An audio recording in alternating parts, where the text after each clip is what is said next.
నమస్తే studios news కి స్వాగతం. బులెటిన్ల ముందుగా హెడ్లైన్స్. బ్రెజిల్ బ్రిక్స్ శిఖరాగ్ర సమావేశానికి ముందు 5 దేశాల పర్యటన చేయనున్న ప్రధాని నరేంద్ర మోడీ.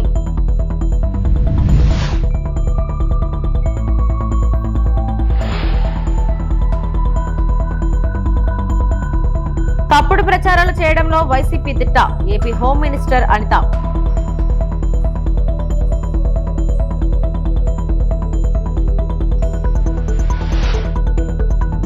పోలవరం బనకచెర్ల ప్రాజెక్టు విభజన చట్టానికి వ్యతిరేకం, తెలంగాణ జలవనరుల శాఖ మంత్రి Uttam Kumar Reddy.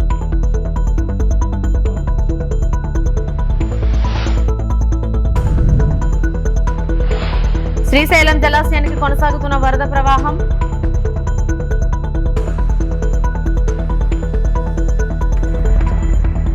Trinidad and Tobago, Argentina, Brazil మరియు నమీబియాతో సహా 5 దేశాల ప్రధాన దౌత్య పర్యటనను ప్రారంభించి ప్రధానమంత్రి నరేంద్ర మోడీ గానాకు బయలుదేరారు. బ్రెజిల్లో జరిగే బ్రిక్స్ శిఖరాగ్ర సమావేశంలో కూడా ఆయన భారతదేశం తరఫున ప్రాతినిధ్యం వహిస్తారు. आपको बता दें कि 5 देशों के दौरे के लिए प्रधानमंत्री नरेंद्र मोदी रवाना हुए हैं. अपने इस दौरे की शुरुआत वो घाना से करने वाले हैं. 2 दिन तक प्रधानमंत्री नरेंद्र मोदी घाना में रहेंगे और भारत और घाना के बीच जो दोस्ती है 70 साल पुरानी ये दोस्ती है. बेहद उत्साहित हैं लोग प्रधानमंत्री नरेंद्र मोदी के इस ऐतिहासिक दौरे को लेकर. भारत और घाना के बीच गर्मजोशी भरे संबंध हैं और भरोसे पर आधारित ये संबंध है और प्रधानमंत्री नरेंद्र मोदी के इस दौरे से इन संबंधों को और ज़्यादा प्रगाढ़ता कहीं ना कहीं मिलने वाली है. लोकतांत्रिक मूल्यों और विकास की साझी सोच जो है इन संबंधों को और ज़्यादा समय के साथ साथ और ज़्यादा मजबूत करती जा रही है. प्रधानमंत्री नरेंद्र मोदी का ये दौरा कई मायनों में काफ़ी ऐतिहासिक और काफ़ी महत्वपूर्ण रहने वाला है. प्रधानमंत्री नरेंद्र मोदी दक्षिण सहयोग को मजबूत करने की ये जो उनकी एक बेहद महत्वपूर्ण रणनीतिक पहल के तौर पर इसे देखा जा रहा है. आपको बता दें 3 दशकों में किसी भारतीय प्रधानमंत्री की ये पहली यात्रा है घाना की, जो कि अफ्रीका पर भारत के एक नए फोकस को दर्शाती है. अपनी यात्रा के दौरान प्रधानमंत्री वहां की संसद को भी संबोधित करेंगे. పెహల్గాం ఉగ్రవాద దాడికి పాల్పడిన పాత్రధారులు, సూత్రధారులు, వారికి నిధులు సమకూర్చిన వారికి ఎలాంటి ఆలస్యం లేకుండా సత్వరం శిక్ష విధించాలని 4 దేశాల క్వాడ్ గ్రూప్ పిలుపునిచ్చింది. ఇందుకు తగిన సహకారం అందించాలని ఐక్యరాజ్య సమితి సభ్య దేశాలకు కోరింది. 26 మంది పౌరుల ప్రాణాలను బలికొన్న ఏప్రిల్ 22 దాడిని భారత్, అమెరికా, ఆస్ట్రేలియా, జపాన్ విదేశాంగ మంత్రులు తీవ్రంగా ఖండించారు. సరిహద్దు ఉగ్రవాదానికి వ్యతిరేకంగా చర్యలు తీసుకోవాలని డిమాండ్ చేశారు. ఈ మేరకు ఉమ్మడి ప్రకటన విడుదల చేశారు. అయితే ఉమ్మడి ప్రకటనలో పాకిస్తాన్ గురించి కానీ, మే నెలలో భారత్ పాక్ మధ్య జరిగిన సైనిక ఘర్షణ గురించి కానీ ప్రస్తావించలేదు. ఈ ఏడాది ముంబైలో ప్రారంభించిన quad ports of the future భాగస్వామ్య ప్రణాళికను కూడా క్వాడ్ ప్రకటించింది. ఇదే సమయంలో తూర్పు చైనా సముద్రం, దక్షిణ చైనా సముద్రంలో పరిస్థితిపై ఆందోళన చెందినట్లు మంత్రులు తెలిపారు. Becoming the Secretary of State of the United States, this was my first meeting. So we like to do these every 6 months, right? Every 5 months. But we're honored to host them here today in this very important partnership that has developed over the years and that I think has really taken wing in the last few months, and we want to continue to build on. These are very important countries. These are very important strategic partners and allies of the United States, and together we have a lot of shared priorities, a lot of things we care about in the world. I think there are many global problems, but also problems that we face. Benefit countries in the region in order to advance the realization of a free and open Indo-Pacific. Thank you very much. Thank you. In the last few months, we have made significant progress in Quad initiatives. They include the maritime domain, logistics, education, and political coordination. We will be discussing that in greater detail. The working of the Quad has also been made more efficient through streamlining the working groups. A more cohesive, nimble, and focused Quad will certainly help deliver better. Quad is about deepening our convergence and expanding our common ground. I value our consultations on different dimensions of the Indo-Pacific in that regard. A lot is happening in the world, and I'm sure that our exchange of views will be very valuable for all of us. A word about terrorism in the light of our recent experience. The world must display zero tolerance. Victims and perpetrators must never be acquitted, and India has every right to defend its people against terrorism, and we will exercise that right. We expect our Quad partners to understand and appreciate that. India plans to host the next Quad summit. We have some proposals on how to make that productive. I'm sure so do our partners. We will discuss, and I'm sure we will agree. Once again, I thank Secretary Rubio for hosting us today, and I look forward to our discussions. Thank you. తప్పుడు ప్రచారాలు చేయడంలో YCP నేతలు దిట్ట అని హోంమంత్రి వంగలపూడి అనిత విమర్శించారు. అనకాపల్లి జిల్లా పాయక్రావుపేట BC బాలికల వసతి గృహంలో భోజనాన్ని పరిశీలిస్తే దాన్ని కూడా వక్రీకరించారని ఆగ్రహం వ్యక్తం చేశారు. తాను తిన్న ఆహారంలో బొద్దింక ఉందని వైసీపీ అఫీషియల్ పేజీలో దుష్ప్రచారం చేస్తున్నారని ధ్వజమెత్తారు. ఆ ఫోటోలు పూర్తిగా అవాస్తవమంటూ అనిత కొట్టిపడేశారు. హోంమంత్రి అనిత భోజనంలో బొద్దింక. అనిత ఎక్కడ తిన్నది, ఎక్కడొచ్చింది బొద్దింక? ఈడిగానే వచ్చి చూసాడా? ఇందులోని బీసీ హాస్టల్ భోజనం చేస్తుండగా బొద్దింక రావడంతో సిగ్గుతో నవ్విన ఏపీ హోంమంత్రి. ఏం పరిస్థితి అండి ఇది? గురుకుల బాలిక హాస్టల్లో హోంమంత్రి అనిత వడ్డించిన భోజనంలో బొద్దింక. నేను వడ్డించిన భోజనం తేడా గమనించండి. దానికి విద్యా వ్యవస్థకి అంటే వీళ్ళు ఇన్ని అంటే అనిత తింటుంటూ అన్నంలో పురుగు ఒక్కసారికి షాక్. అసలు ఇలాంటి పదాలు చూస్తూ ఉంటే ఎవరైనా ఏమనుకుంటారంటే, నేను ఎందుకు ఈ చిన్న విషయానికి కూడా ప్రెస్ ముందుకు రావాల్సి వచ్చింది అంటే, చిన్న పావునైనా పెద్ద గరతో కొట్టాలి. పామే దాంట్లో విషయం ఉంటూనే ఉంది. సో వీళ్ళు ఏదైతే ప్రచారం చేస్తున్నారో ప్రచారానికి నేను అడ్డుగట్ట వేయకపోతే అదే నిజమైన ప్రజల భ్రమలో కూడా. నేను వెళ్ళిన తర్వాత ఆ భోజనంలో ఆ నాణ్యత తగ్గింది. నాణ్యత తగ్గినప్పుడు ఏదో సంథింగ్ హెయిర్ చిన్నది అందులో కనిపించింది. ఆ హెయిర్ తీసి ఇలా జస్ట్ పాడేశారు. దానికి వీళ్ళు రకరకాలైన విన్యాసాలు చేసుకుని రకరకాలైన మాటలు మాట్లాడుకుని అల్లేసి కథలు అల్లేసి ఆ ప్రజల్ని కొంచెం ఇబ్బంది పెట్టే విధంగా మమ్మల్ని ఏదో టార్గెట్ చేస్తున్నామని వాళ్ళు అనుకోరు. అల్లూరు సీతారామరాజు జిల్లా 128వ జయంతి వేడుకలను ప్రభుత్వ పర్వదినంగా ఘనంగా నిర్వహించనున్నారు. అనుబంధంగా జరగనున్న కార్యక్రమాల కోసం అనకాపల్లి జిల్లా గొలుగొండ మండలంలోని కృష్ణదేవిపేట అల్లూరి స్మారక పార్క్ లో ఏర్పాట్లను మంగళవారం గౌరవ స్పీకర్ చింతకల అయ్యన్న పాత్రుడు స్వయంగా పర్యవేక్షించారు. అనంతరం అధికారులతో సమీక్ష సమావేశం నిర్వహించి జయంతి వేడుకల్లో నిర్వహించబోయే అనేక కార్యక్రమాలపై చర్చించి పలు సూచనలు చేశారు. ఈ సందర్భంగా విలేకరులతో మాట్లాడుతూ అల్లూరి 128వ జయంతిని ప్రభుత్వం అధికారికంగా అత్యంత ఘనంగా నిర్వహించనుంది. ఈ వేడుకలను అల్లూరి అభిమానులు, గ్రామ ప్రజలు, పెద్దలు, రాజకీయ పార్టీలకు అతీతంగా అందరూ కలిసి వేడుకగా నిర్వహించుకోవాలని, అన్ని ప్రభుత్వ శాఖలు ఇందులో పాల్గొనాలని స్పీకర్ అయ్యన్న పాత్రుడు పేర్కొన్నారు. విజయనగరం రాజ్యసభ సభ్యులు కలిశెట్టి అప్పలనాయుడుని ఆహ్వానించినట్లు తెలిపారు. ఈ పార్క్ అభివృద్ధికి అడగకుండా 10 లక్షల రూపాయలు తన ఎంపీ నిధులు కేటాయించినందుకు ఈ సందర్భంగా ధన్యవాదాలు తెలిపారు. ఈ వేడుకలకు రాష్ట్ర ప్రభుత్వ ఇన్ఛార్జ్ మంత్రి కొల్లు రవీంద్ర, పర్యాటక శాఖ మంత్రి కందుల దుర్గేష్, అనకాపల్లి ఎంపీ సీఎం రమేష్ పాల్గొనున్నట్లు తెలిపారు. అందరికీ నమస్కారం అండి. ఈ నెల 4వ తారీఖున అంటే జూలై 4వ తారీఖున విప్లవ వీరుడు మన అందరికీ ఆరాధ్య దైవమైనటువంటి అల్లూరి సీతారామరాజు గారి 128వ జయంతి వేడుకల్ని ప్రభుత్వ పరంగా చేయడం కోసం మన ముఖ్యమంత్రి చంద్రబాబు నాయుడు గారు నిర్ణయం తీసుకోవడం జరిగింది. అంచేత మనందరం కలిసి 4వ తారీఖున మన కృష్ణదేవిపేట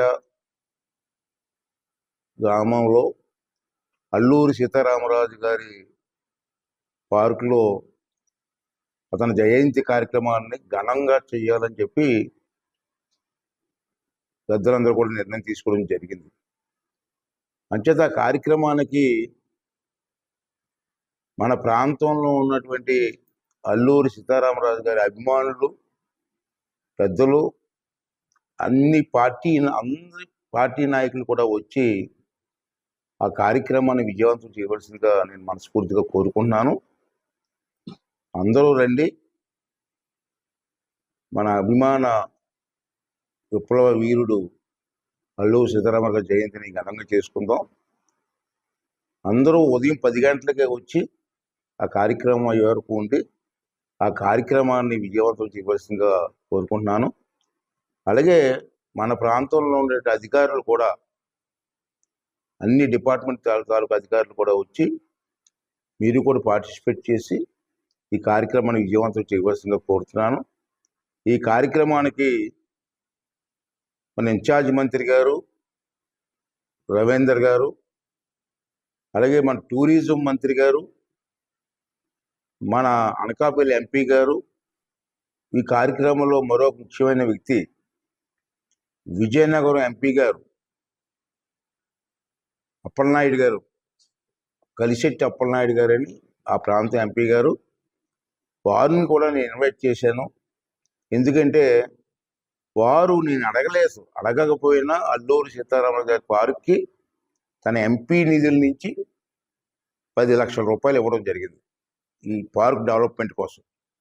అసలు నేను అప్పుడు అడగలేదు అతనే ఢిల్లీలో ఒక రోజు కల్పించి, అయ్యన్న పాత్రుడు గారు మీరు ఆ పార్క్ డెవలప్ చేస్తారని తెలిసింది, నేను 10 లక్షల రూపాయలు ఇస్తానని చెప్పి వెంటనే పంపించారు.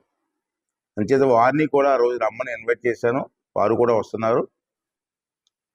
కలెక్టర్ గారు, ఎస్పీ గారు, మిగతా నాయకులందరూ కూడా వస్తున్నారు. కాబట్టి అందరూ పార్టిసిపేట్ చేసి మీ సహకారం అందించి ఈ కార్యక్రమం విజయవంతం చేయవలసిందిగా కోరుకుంటున్నామండి. థ్యాంక్ యూ అండి. Thank you very much. Srisailam జలాశయానికి వరద ప్రవాహం కొనసాగుతుంది. జోరాల నుంచి శ్రీశైలానికి 63,156 క్యూసెక్కుల వరద వచ్చి చేరుతుంది. జలాశయం పూర్తి స్థాయి నీటి మట్టం 885 అడుగులు కాగా ప్రస్తుతం నీటి మట్టం 875.2 అడుగులుగా ఉంది. జలాశయం పూర్తి స్థాయి నీటి నిల్వ సామర్థ్యం 215.8 టీఎంసీలు కాగా ప్రస్తుత నీటి నిల్వ 164.7 టీఎంసీలుగా నమోదైంది. శ్రీశైలం కుడి, ఎడమ జల విద్యుత్ కేంద్రాల్లో విద్యుత్ ఉత్పత్తి చేస్తున్నారు. విద్యుత్ ఉత్పత్తి చేసి 35,315 క్యూసెక్లు సాగర్కు విడుదల చేశారు.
ఆంధ్రప్రదేశ్లో కమల దళాన్ని తిరుగులేని శక్తిగా నిలబెడతామని బీజేపీ నూతన అధ్యక్షుడు మాధవ్ ప్రకటించారు. ఒక చేతిలో బీజేపీ జెండా, మరో చేతిలో కూటమి జెండాను తీసుకుని ప్రజల్లోకి వెళ్లాలని కార్యకర్తలకు పిలుపునిచ్చారు. బీజేపీ కార్యకర్తలకు న్యాయం జరగాలంటే ఎన్నికల్లో సీట్లు పెంచుకోవాలని కమల పార్టీ నేతలు గళమెత్తారు. ఏ నాయకుడైనా వాళ్ళ ఇంటిలో ఆ విధంగా ఉండేది, అంటే కుటుంబం పార్టీ భిన్నం అనే అభిప్రాయం ఉండేది కాదు.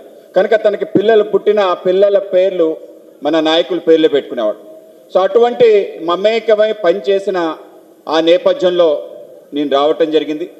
1967లో మా నాన్నగారు ఆయన ఇండస్ట్రియల్ ఎక్స్టెన్షన్ ఆఫీసర్గా పనిచేస్తుండేవాళ్ళు. దానికి రాజీనామా చేసి పండిత్ దీన్ దయాళ్ ఉపాధ్యాయ గారు, అలాగే గోపాల్ రావు ఠాకూర్ గారు ఆయనకి లేఖ రాయటం జరిగింది, పూర్తి సమయం పనిచేయాలని చెప్పి. ఆ విధంగా రాజీనామా చేసి వస్తే నేను అడిగాను, అమ్మ నువ్వు ఇప్పుడే పెళ్ళయింది, కొత్తగా పెళ్ళయింది, ఉద్యోగాన్ని వదిలేస్తున్నారంటే నువ్వేం ఆపలేదా అని అడిగితే నాన్నగారు ఈ విషయం చెప్పారు. నేను మొదటి పుస్తే పార్టీకి కట్టాను, తర్వాతే నీకు కట్టాను, కనుక నేను పార్టీ పని చేయడానికి అన్నిటినీ వదులుకొని సిద్ధంగా ఉన్నాను. 67లో పోటీ చేయాలి, నేను రావాలి అని చెప్పి ఆ విధంగా ఉన్న నేపథ్యం. ఆ విధంగా పార్టీ అతను వేరు కాకుండా పనిచేసిన నేపథ్యం. 1998లో మాకు ఒక లేఖ వచ్చింది.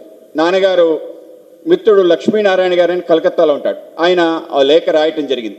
ఆ లేఖలో మనం ఎప్పుడు కూడా ఊహించలేదు, కార్యకర్తలుగా పనిచేస్తున్న సమయంలో దేశవ్యాప్తంగా అనేక రకాల కార్యక్రమాలు చేస్తాం, మనం ఎప్పుడు ఊహించలేదు. మన పార్టీ అధికారంలోకి వస్తుంది, మన ప్రియతమ నాయకుడు అటల్ బిహారీ వాజ్పేయి గారు ప్రధానమంత్రిగా అవుతారని చెప్పి కలని మనం ఎప్పుడు కన్నాం, కానీ ఎప్పుడు అవుతుందని నమ్మకం మనకు లేదు. ఈరోజు మన నాయకుడు ప్రధానమంత్రిగా ఉండటం మన ఎంత గర్వకారణం. మన కార్యకర్త జీవితంలో అనేక విచిత్రాలు జరుగుతాయి. మనం 1976లో నాగపూర్లో ఒక ఇంట్లో ఉన్నాం. ఆ ఇల్లు ఆ ప్రాంతానికి సంబంధించిన ఒక నాయకుడు ఇంట్లో ఉన్నాం. ఆ నాయకుడు ఇంట్లో ఉంటే మనకి రోజు సైకిల్ మీద క్యారేజ్ ఒక అతను తీసుకొచ్చి ఇచ్చేవాడు. ఆ క్యారేజ్ తీసుకొచ్చిన వ్యక్తి ఇవాళ ఏమయ్యాడో తెలుసా? ఆ రాష్ట్రానికి పీడబ్ల్యూడీ మినిస్టర్ అయ్యాడు. ఆయన నితిన్ గడ్కరీ. పోలవరం బనకచెర్ల ప్రాజెక్ట్ విభజన చట్టానికి వ్యతిరేకమని కేంద్ర ప్రభుత్వానికి చెప్పినట్లు తెలంగాణ జలవనరుల శాఖ మంత్రి ఉత్తమ్ కుమార్ రెడ్డి తెలిపారు. పోలవరం బనకచెర్ల ప్రాజెక్టుపై ఉత్తమ్ కుమార్ రెడ్డి నేతృత్వంలో అధికారులు ప్రజాభవన్లో ప్రెజెంటేషన్ ఇచ్చారు. ఆ రాష్ట్ర ముఖ్యమంత్రి రేవంత్ రెడ్డి, ఉప ముఖ్యమంత్రి మల్లు భట్టు విక్రమార్క, మంత్రులు, ఎమ్మెల్యేలు, ఎంపీలు, ఎమ్మెల్సీలు, కార్పొరేషన్ చైర్మన్లు, డైరెక్టర్లు, కమిషన్ చైర్మన్లు, డైరెక్టర్లు ఈ కార్యక్రమానికి హాజరయ్యారు. గోదావరి బనకచెర్ల ప్రభావం, ప్రాజెక్ట్ ఆలోచన తదితర విషయాలపై అధికారులు వివరించారు. ఈ ప్రాజెక్ట్ నిర్మాణానికి తెలంగాణ అనుమతి తప్పనిసరని ఉత్తమ్ కుమార్ రెడ్డి అన్నారు. ప్రతిపాదనలు కానీ ప్లాన్స్ కానీ చేసింది వాళ్ళు. ఇప్పుడు మనం అధికారంలో వచ్చిన తర్వాత చంద్రబాబు నాయుడు గారు pre feasibility report government of ఇండియాకి ఇస్తే గట్టిగా వ్యతిరేకించి నిన్న కేంద్ర ప్రభుత్వం నుంచి ఆ ప్రతిపాదన వెనక్కి పంపించిగా చేసింది మనం అని చెప్పే విషయం దయచేసి మీరు అందరూ కూడా ప్రజలకు తెలియజేయాలి. ఇప్పుడు చంద్రబాబు గారు ఒక ప్రీ ఫీజిబిలిటీ రిపోర్ట్ సబ్మిట్ చేసిండు గవర్నమెంట్ ఆఫ్ ఇండియాకి. గవర్నమెంట్ ఆఫ్ ఇండియా మన అన్ని రాష్ట్రాలకి, గోదావరి నది పరివాహక అన్ని రాష్ట్రాలకి మన కమెంట్స్ అడిగింది, మనం అబ్జెక్షన్స్ తెలియజేశాం. ఈ పోలవరం బనకచెర్ల అసలు ఈ ప్రాజెక్ట్ ఏంటిది అనేది ఒక 3-4 నిమిషాల్లో క్లుప్తంగా ఈ concern inter state executive engineer Venkatanarayana గారు చెప్తారు. అందరికి నమస్కారం సార్. నమస్కారం మేడం. నా పేరు వెంకటనారాయణ. ఈ స్లైడ్స్లో మనము ఈ ప్రాజెక్ట్ యొక్క స్కోపు, పరిమితి, దాని యొక్క మ్యాప్ మరి ముఖ్యాంశాలు చూద్దాం సార్. ఫస్ట్ మేము గూగుల్ ద్వారా మీకు ఎక్స్ప్లెయిన్ చేసే ప్రయత్నం చేస్తాను. ఇంతకు మా కొలీగ్ చెప్పినట్టుగా ఇది Polavaram head works, Polavaram offtake regulator. ఇక్కడ నుండి ఇది రైట్ కెనాల్ ఆల్రెడీ కన్స్ట్రక్షన్లో ఉన్నది. ఇది కన్స్ట్రక్షన్ అయిపోయింది, ఆపరేషన్లో ఉంది. ఇది దీని కెపాసిటీ 17,500 క్యూసెక్స్. ఇప్పుడు చేపట్టే కాలువ మీకు రెడ్ కలర్లో కనిపిస్తుంది. ఇది దీనికి ఇప్పుడున్న కాలువకి సమాంతరంగా 18,000 క్యూసెక్లతో టేకప్ చేయడం జరుగుతుంది. ఇది సెగ్మెంట్ 1 అంటారు. ఇది పోలవరం నుండి అన్నమయ్య జిల్లా రాజంపేట ఇటీవల వైసీపీ వేదికపై జరిగిన సభ ప్రజల్లో చర్చనీయాంశంగా మారింది. అక్కడి నాయకుల మాటలు రాజకీయ పరిజ్ఞానాన్ని తెలియజేసేలా కాకుండా కామెడీ షోలా మారాయని ప్రజలు వ్యంగ్యంగా వ్యాఖ్యానిస్తున్నారు. ప్రత్యేకంగా రాజంపేట ఎమ్మెల్యే అమర్నాథ్ రెడ్డి గురించి మాట్లాడుతూ నువ్వున్న భూమి కూడా ప్రభుత్వానిదే నాయనా అంటూ ప్రజలే ప్రశ్నలు వేస్తున్నారు. భూముల విషయంలో నైతికత ఏ స్థాయిలో ఉందన్న దానిపై సందేహాలు వ్యక్తమవుతున్నాయి. అలాగే శ్రీవారి చటకోపురం కట్టించి భక్తుడిగా మారిపోయిన మరో నాయకుడు అసలు ఆ నిర్మాణం వెనుక ఉన్న ప్రయోజనాలేంటో ప్రజలకు చెప్పాల్సిన అవసరం ఉందని పలువురు అభిప్రాయపడుతున్నారు. జే బ్రాండ్ పేరిట నకిలీ మద్యం తయారు చేసి ప్రజల జేబులకు చేమకెత్తినట్లు చేసిన ఆరోపణలు ఎదుర్కొంటున్న ఎంపీ మిథున్ రెడ్డి మరోసారి విమర్శల పాలవుతున్నారు. గత 4 రోజుల ముందు ఒక మంచి కామెడీ సీన్ జరిగింది. ఏంటంటే వైసీపీ జిల్లా కార్యవర్గ సమావేశం జరిగింది. అందులో వేదిక మీద కూర్చున్నటువంటి నాయకులందరికీ పెద్ద అవినీతి చరిత్ర ఉంది. ఒక ఆయన రాజంపేట ఎమ్మెల్యే అమర్నాథ్ రెడ్డి, ఉన్న ఎస్టేట్ కూడా గవర్నమెంట్ భూమి, ఆయన 30 ఎకరాలు గవర్నమెంట్ రెజ్యూమ్ చేసుకున్నటువంటిది. సాక్షాత్తు వెంకటేశ్వర స్వామికి శటకోపనం పెట్టినటువంటి చరిత్ర, ఆయన్నే మోసం చేసినటువంటి చరిత్ర. అవినీతి పరుడు ఒకవైపు, ఎన్నో జే బ్రాండ్ పేరిట నకిలీ మద్యం తయారు చేసి లక్షల మంది ప్రాణాలను, పేదల జేబులను కొట్టి అవినీతి ఆరోపణలు ఎదుర్కొన్నటువంటి మిథున్ రెడ్డి, ఇంకొక వైపు మైనింగ్ మాఫియా అటవీ భూములు కాజేసిన పెద్దిరెడ్డి రామచంద్రారెడ్డి, ఇంకొక వైపు నేను క్లాస్ 1 కాంట్రాక్టర్ను వందల వేల కోట్ల కాంట్రాక్టర్లు చేస్తారన్నటువంటి పేదవాడు ఆయన కూడా సాక్షాత్తు ప్రభుత్వ భూములు కాజేసిన అర్హత లేకపోయినా ప్రభుత్వ భూములు వెంట పెట్టుకున్నటువంటి మరొక వ్యక్తి. ఇటువంటి అవినీతి పరులందరూ కూడా వేదిక మీద ఉంటే ఒక ఆయన చేతగాక తెలుగుదేశం పార్టీ కార్యకర్తలందరినీ ఇబ్బంది పెట్టి ఓడిపోయినటువంటి వ్యక్తి ఇటీవల వైసీపీలో చేరి ఒక ప్రశ్న వేసినాడు. నేను నిజాయితీ పరుణ్ణి, తెలుగుదేశం పార్టీలో అవినీతి పరులు ఉన్నారు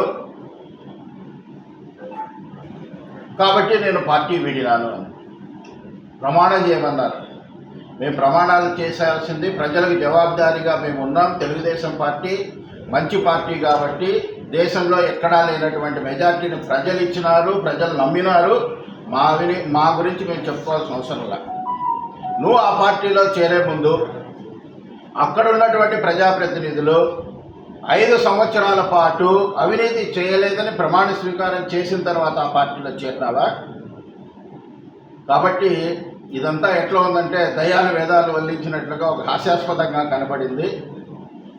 దాన్ని ఎవరు కూడా ప్రజలు నమ్మేటటువంటి పరిస్థితుల్లో ఇవాళ లేరు.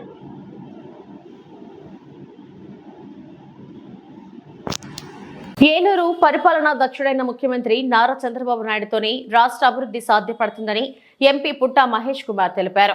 ఏలూరు ఎంఆర్సీ కాలనీలో కూటమి ప్రభుత్వం అధికారంలోకి వచ్చి ఏడాది పూర్తయిన సందర్భంగా ఎమ్మెల్యే బడేటి రాధాకృష్ణయ్య నేతృత్వంలో చేపట్టిన సుపరిపాలనలో తొలి అడుగు కార్యక్రమాన్ని ఎంపీ పుట్టా మహేష్ కుమార్ ప్రారంభించారు.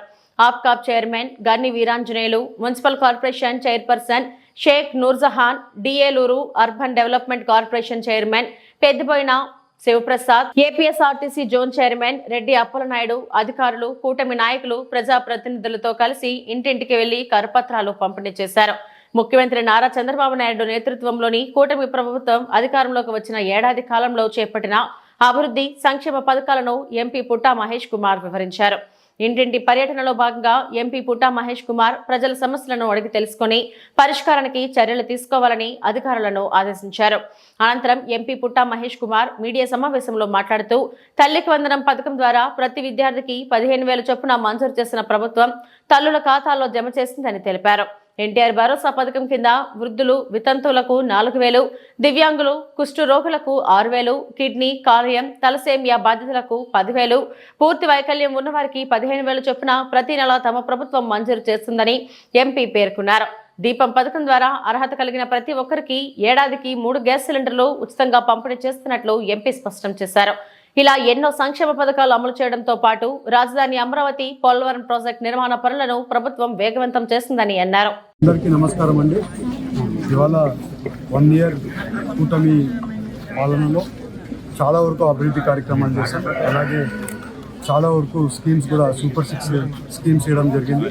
ఇవాళ ఆ స్కీమ్స్ అన్నీ కూడా ఎలా వస్తున్నాయి, అన్నీ కూడా మన ఎన్డీఏ కూటమి చేసిన పనులన్నీ కూడా జనాలకి వివరించడానికి, అలాగే ఇవాళ ప్రతి ఇంటికి వాళ్ళకి ప్రజలు మా దగ్గరికి వచ్చి సమస్యలు అడగకుండా మేమే ప్రజల దగ్గరికి వెళ్ళి వాళ్ళ సమస్యలు తెలుసుకొని ఏమేమి పనులు వచ్చాయి, వాళ్ళకి మేము ఇచ్చిన సూపర్ 6లలో అన్నీ వస్తున్నాయా లేవా, ఇంకా ఎక్కడైనా ఇబ్బందులు ఉన్నాయో తెలుసుకొని ఇంకా రావాల్సిన రోజుల్లో ఆ పరిష్కారాలు అన్నీ కూడా చేయడానికి ఇదొక వేదిక కింద అందరికీ కూడా యూజ్ఫుల్ అవుతుంది. ఇవాళ ఎన్డీఏ కూటమిలో అందరికీ కూడా ఈ వేదిక ఎక్కడైనా ప్రాబ్లమ్స్ ఉంటే దాన్ని సరిదిద్దుకోవడానికి ఇంకా 4 ఏళ్ళలో ఎక్కడ కూడా ఇబ్బందులు రాకుండా ప్రజల దగ్గరికి వెళ్ళి మనమే అడగాలని చెప్పి ఈ ప్రోగ్రామ్ సీఎం గారు చెప్పడం జరిగింది. ఈ ప్రోగ్రామ్ని ముందుకు తీసుకెళ్తున్నాము. అలాగే ఎమ్మెల్యే గారు, అలాగే అందరు నాయకులు, ఇన్ఛార్జ్ గన్ని వీరాంజనేయ గారు అందరూ కూడా ముందుకు తీసుకొని వెళ్తున్నారు. ప్రతి ఒక్కరికి పేరు పేరున ధన్యవాదాలు. ఈ ప్రోగ్రామ్ని అందరూ కూడా కలిపి సక్సెస్ఫుల్ చేయాలని అందరినీ కోరుకుంటూ నమస్కారం.